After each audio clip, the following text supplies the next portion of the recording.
Alright guys, welcome back, and we're going to be going over how to make your game look really nice by adding textures and materials, and we're also going to light map these, which means that Unity is going to use two reference textures. One's going to be the real texture, one's going to be a light mapped converted one, and what this means is that it's going to use the light map one to actually tell where light should bounce off the texture, so it looks really detailed and all that good stuff without the actual work of a lot of modeling. Like, we're going to make this cube look absolutely amazing in a second.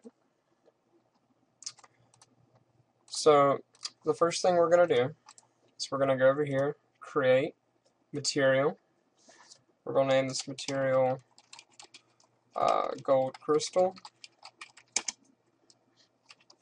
and I'm just going to do this one real quick because I know I've got it uploaded.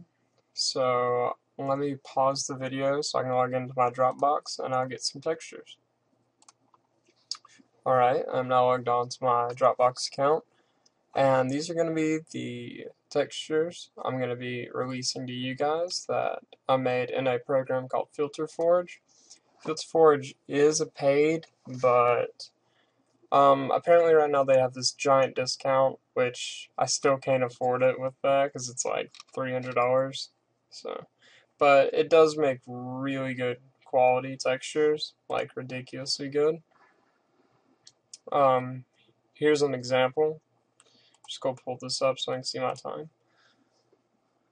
Okay, so I mean, yeah, it's definitely really good. You can make very high quality stuff, and that's kind of like what our, yeah, these are the maps. That's going to show like where the light should bounce off of them.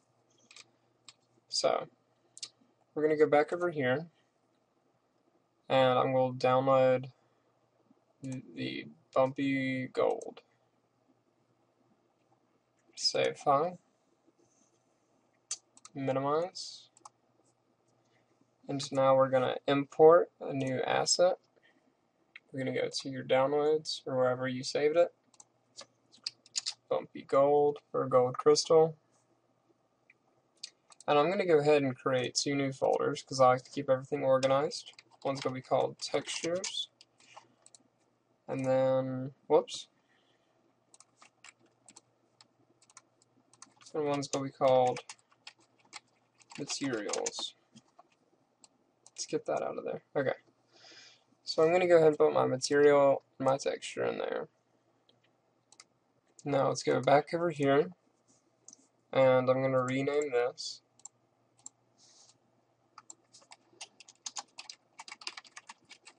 It doesn't have to be the same, but I'm a little bit of a perfectionist, and it kind of throws me off whenever I have different names. And now what you need to do whenever you import a texture is import it 2 times. I'll explain this one right here. And you go to normal map. You pick how bumpy it is. This one has a lot of, I guess you could say, like, it goes like up and down a lot. There's a bunch of bumps and crevices. So we're going to put it about 0.28. And it's not going to be smooth. We're going to put that at about 3. So we're going to hit apply, and it's going to instantly change that to our light mapping. We're going to go back to our material, go to diffused bump, or bumped diffused, my bad. And this is where your actual mapping texture is going to go.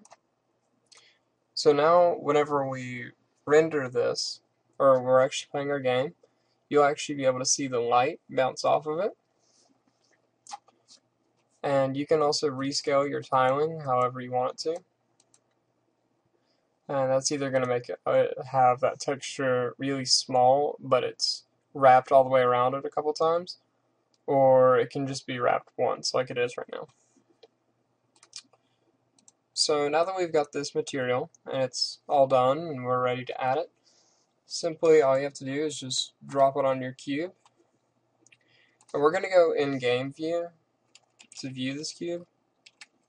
The only time you can ever tell that this cube doesn't have as much detail as what it looks is whenever you're far off and you can actually see the 2D image start to distort a little. But if you get real up close, you can see that it looks like it took a modeler a long time to add all these indents and make it look good. And you can also see the light bounce off of it, and so you can see the light mapping better. What I'm going to do is I'm going to go to my first person control. I'm going to add a point light, and we're going to parent it right in front of this. We're not going to make it that strong, but we're going to make it about 3 or 2. We're going to drag it out right in front of them. So now whenever we walk, we have a lighting. This is also used for in some games whenever you're in a cave, so they don't have to put up a bunch of torches. They just put a little light in front of your character, but it's still not bright enough for the whole cave, so it has still parts dark and the only parts of light's put in front of you. So that's a nice little tip to know. So now you see whenever we move around, oh my bad, I forgot to parent it. And that's another good thing I need to point out is how to parent things. You just kind of drag and drop, and there you go. Now it's going to move with it. So we now have a moving light. So if we go over to this side, and we look at it now, you can actually see there's light bouncing off of the what would look like the more uprisen areas, which is very nice. And even if we like jump on this cube, even though I'm horribly failing it, as you can see right there, it still looks pretty detailed, but once you get down and your light is more on it, it looks just like a modeler took a lot of time and made this. So now I'm going to show you about the tiling. I'm going to go back over to my cube, and let's see, the tiling, we can make this 2, 2, then on the Y, let's make it about 3, 3. So now we've got a much more dense, like it looks like it's more compact.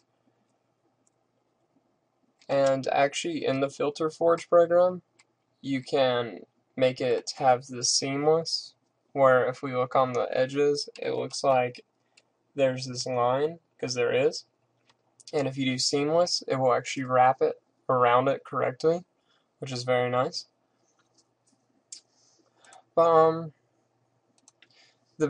Basically, if you're going to make a really nice game and you don't want it to lag too bad, you're definitely going to be wanting to use a lot of light map textures, because it gives the appearance of all these, like all this 3D work, but it's actually just a normal 3D cube, or whatever it is, with minimal work.